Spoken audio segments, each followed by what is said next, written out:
Aquella noche, la ciudad brillaba con luces frías y elegantes, pero dentro del auto negro que avanzaba lentamente entre el tráfico, el señor Alejandro Ferrer no veía nada de eso, solo sentía el peso insoportable del cansancio sobre sus hombros. Era uno de los empresarios más exitosos del estado, dueño de constructoras, hoteles y restaurantes de lujo, un hombre que aparecía en revistas financieras y que daba conferencias sobre liderazgo, pero esa noche no se sentía poderoso, se sentía vacío. Había pasado más de 14 horas en reuniones, cerrando un contrato millonario que, según sus socios, cambiaría el rumbo de la empresa. Sin embargo, mientras ajustaba su corbata y miraba su reflejo en la ventana oscura del vehículo, no pudo evitar preguntarse cuándo fue la última vez que había llegado temprano a casa para cenar con su hija Sofía. Desde que su esposa falleció, el trabajo se convirtió en su refugio, en su excusa perfecta para no enfrentar el silencio de una mansión demasiado grande para solo 2 personas. La mansión Ferrer se alzaba imponente al final de una calle privada, con jardines perfectamente podados y una fuente iluminada que parecía sacada de una película. Alejandro descendió del auto sin notar el saludo del guardia y caminó hacia la entrada principal con pasos lentos. Lo único que deseaba era darse una ducha caliente y encerrarse en su estudio para revisar unos informes pendientes. Pero al cruzar la puerta, algo rompió la rutina habitual del silencio. Escuchó risas. Risas infantiles, fuertes, auténticas, descontroladas. Frunció el ceño. No era común escuchar ese tipo de alegría en su casa a esas horas. Sofía solía estar en su habitación con su tableta o leyendo algún libro.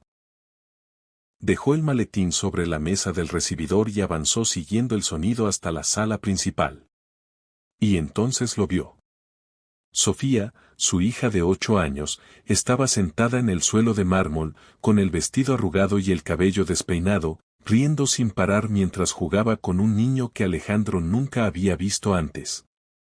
El niño llevaba ropa sencilla, tenis algo gastados y una camiseta que claramente no era de marca.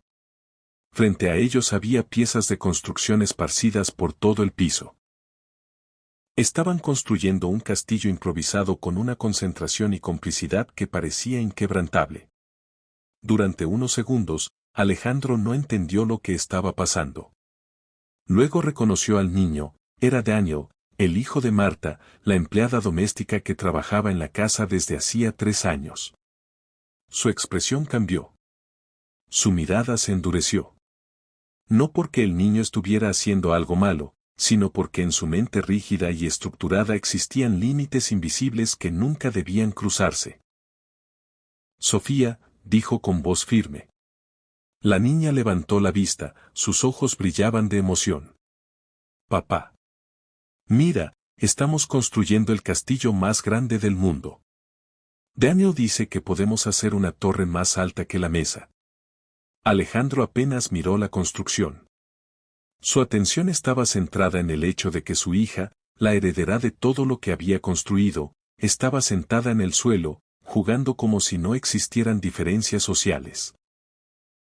Marta apareció desde la cocina, secándose las manos con un trapo, visiblemente nerviosa.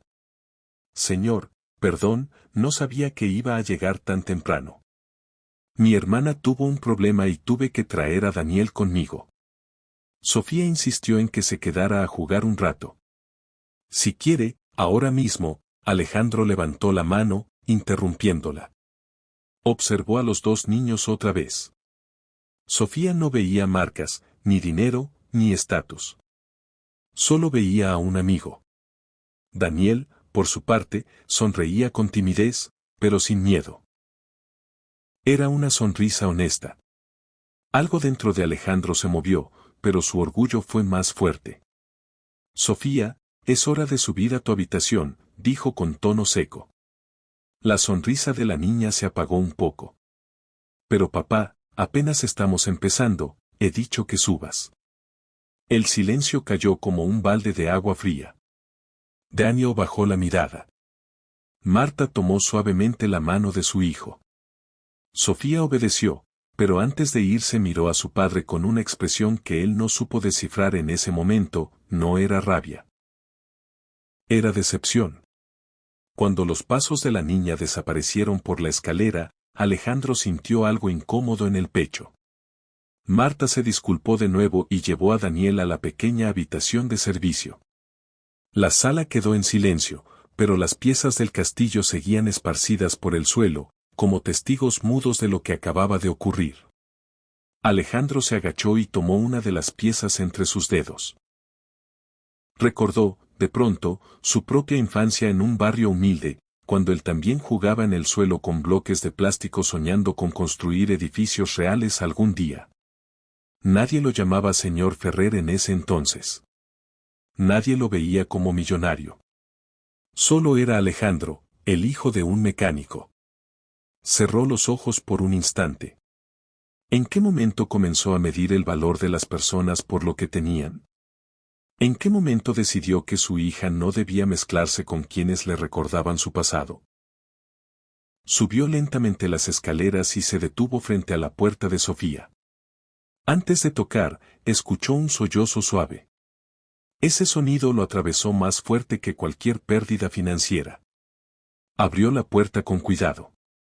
Sofía estaba sentada en la cama, abrazando uno de los bloques de construcción que había escondido en su bolsillo. ¿Por qué no puedo jugar con Daniel?, preguntó sin mirarlo. Alejandro no supo qué responder. Todas las excusas que su mente había preparado sonaban vacías frente a la pureza de esa pregunta. Y en ese instante, algo comenzó a quebrarse dentro de él. Tal vez aquella noche no sería solo el final de un día agotador. Tal vez sería el inicio de una lección que el dinero jamás pudo comprar. Si esta historia ya está tocando tu corazón, suscríbete al canal y acompáñanos en este viaje lleno de emociones, porque lo que Alejandro descubrirá en los próximos capítulos cambiará su vida para siempre. Y quizás también la tuya. Alejandro no durmió esa noche. Aunque su cuerpo estaba agotado, su mente no dejaba de repetir la escena en la sala, las risas, el castillo a medio construir, la mirada decepcionada de Sofía. Se levantó antes del amanecer y fue directo a su oficina en casa, intentando refugiarse en números y contratos, como siempre hacía cuando algo lo incomodaba emocionalmente. Pero esta vez las cifras no lo distraían. Cada vez que cerraba los ojos veía a su hija preguntándole: ¿por qué no puedo jugar con Daniel? Y no tenía una respuesta que no sonara cruel. A la mañana siguiente, el ambiente en la mesa del desayuno era tenso. Sofía estaba callada, removiendo el cereal sin probarlo. Alejandro intentó actuar con normalidad. «Hoy tienes clase de piano, ¿verdad?», preguntó, mirando su teléfono más que a ella. La niña asintió sin entusiasmo. El silencio volvió a instalarse entre ambos como una pared invisible. Marta entró a la cocina con la mirada baja. Daniel no estaba con ella esa mañana, seguramente lo había dejado con algún vecino. Alejandro sintió un pequeño alivio y al mismo tiempo una incomodidad que no supo explicar. En la empresa, Alejandro estaba acostumbrado a que todos obedecieran sus órdenes sin cuestionarlas. Era un hombre respetado, incluso temido. Pero esa tarde, mientras revisaba un proyecto importante, su mente se desvió otra vez hacia su casa. Recordó algo que no había pensado en años. Cuando él tenía 9, su mejor amigo era Julián, el hijo de una señora que limpiaba oficinas en el centro. Pasaban tardes enteras imaginando que algún día construirían rascacielos juntos. Pero cuando la familia de Alejandro empezó a prosperar económicamente, su padre decidió que ya no era conveniente que siguiera juntándose con ciertos niños del barrio. Poco a poco, esa amistad desapareció. Nunca volvió a saber de Julián. Ese recuerdo lo incomodó profundamente. ¿Estaba repitiendo la misma historia con su hija? Sacudió la cabeza, intentando convencerse de que estaba exagerando. Es diferente, murmuró para sí mismo. Yo solo quiero protegerla. Pero en el fondo sabía que no era protección, era orgullo. Esa noche, cuando regresó a casa, escuchó nuevamente risas en el jardín trasero. Se asomó por la ventana y vio a Sofía sentada en el césped junto a Daniel. Esta vez no construían castillos. Estaban dibujando en hojas grandes extendidas sobre el pasto. Sofía sostenía unos colores caros, mientras Daniel dibujaba con lápices simples. Alejandro estuvo a punto de intervenir otra vez, pero algo lo detuvo. Decidió observar sin ser visto. Cuando sea grande voy a ser arquitecta, decía Sofía con emoción. Voy a construir casas enormes, con jardines gigantes. Yo también quiero construir cosas, respondió Daniel. Mi mamá dice que soy bueno armando cosas con mis manos. Alejandro sintió un nudo en la garganta. No había arrogancia en esas palabras. No había diferencias. Solo sueños. En ese momento, Marta salió a buscarlos. Al notar la presencia del señor Ferrer cerca de la ventana, se tensó de inmediato. Se acercó con respeto y dijo en voz baja, «Señor, si prefiere que Daniel no vuelva a jugar aquí, lo entenderé. No quiero causar problemas». Alejandro la miró fijamente. Notó el cansancio en su rostro, la preocupación genuina de una madre que solo intentaba hacer lo mejor por su hijo. Por primera vez, no vio a la empleada. Vio a una mujer luchadora. Pero su respuesta aún estuvo teñida de rigidez. «Solo quiero que haya límites claros», dijo con tono serio. Sofía escuchó esa frase.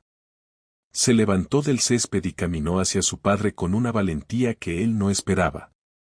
«Papá, ¿cuáles son esos límites?», preguntó directamente. Alejandro abrió la boca, pero ninguna explicación sonaba justa. La niña continuó, «En la escuela nos enseñan que todos somos iguales. La maestra dice que lo que importa es cómo tratamos a las personas». Esas palabras golpearon más fuerte que cualquier reclamo. Daniel se quedó inmóvil, mirando al suelo. Marta parecía contener la respiración. Y Alejandro, el hombre que negociaba millones sin titubear, se quedó sin argumentos frente a su propia hija. Sin decir nada más, dio media vuelta y regresó al interior de la casa. No fue un acto de autoridad, fue una retirada. Se encerró en su estudio y apoyó las manos sobre el escritorio de madera fina. Miró a su alrededor, diplomas enmarcados, premios empresariales, fotografías con políticos y celebridades. Todo eso representaba éxito. Pero en ese momento se sentía más pequeño que nunca. Comprendió algo doloroso, su hija estaba creciendo con valores más sólidos que los suyos. Mientras él construía imperios financieros, Sofía construía algo más importante, humanidad. Esa noche, mientras cenaban, Alejandro hizo algo inesperado. «Sofía», dijo con voz más suave, «mañana quiero que invites a Daniel a merendar. Me gustaría conocer mejor a tu amigo». Los ojos de la niña se iluminaron como si hubiera escuchado el mejor regalo del mundo. Marta, desde la cocina, no pudo evitar que se le escapara una lágrima silenciosa. Alejandro aún no había cambiado por completo. Su orgullo seguía ahí, resistiéndose. Pero por primera vez, había dado un paso en la dirección correcta. Y aunque no lo sabía, ese pequeño gesto sería el comienzo de una transformación mucho más profunda de lo que jamás imaginó. Si esta historia te está haciendo reflexionar sobre el verdadero significado del éxito y la igualdad, suscríbete al canal y acompáñanos en el próximo capítulo, porque lo que sucederá en esa merienda marcará un antes y un después en la vida de Alejandro, y podría marcarlo también en la tuya.